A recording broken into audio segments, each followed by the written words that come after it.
আপনি চিন্তা করেন না, আপনি এটা মনে করেন না যে আপনি শুধু একা, শুধুমাত্র আপনি কষ্ট পাচ্ছেন, শুধুমাত্র আপনার বন্ধু-বান্ধবরাই আপনাকে ধোঁকা দিচ্ছে, শুধুমাত্র আপনার পরিবার আপনাকে অবহেলা করছে। না, আমি এর সাক্ষী।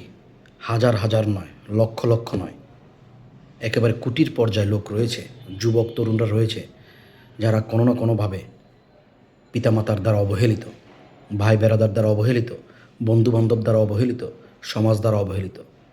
কিন্তু ভেঙে পড়বেন না। এই সমাজ আপনাকে লুপে নিবে, এই পরিবার আপনাকে আগলে নিবে যখন আপনি দাঁড়িয়ে যাবেন। পড়ে গেছেন, উঠেন নাই, গেম ইজ ওভার। পড়ে গেছেন, উঠছেন, পড়ে গেছেন, উঠছেন, আবার পড়ে গেছেন, আবার উঠছেন। এভাবেই আপনি সফলতা অর্জন করবেন।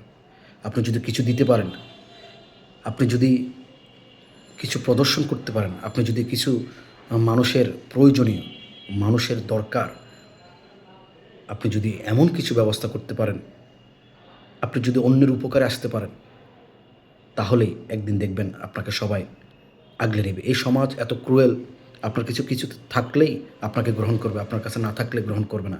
এই সত্যটা যেদিন আপনি মেনে নেবেন, সেদিনই আপনি সফল। সো আপনার যেটা ভালো লাগে সেটা করুন, যেটা আপনি করতে পছন্দ করেন সেটাকেই আপনি পেশা হিসেবে বেছে নিন। সবাই ভালো থাকবেন।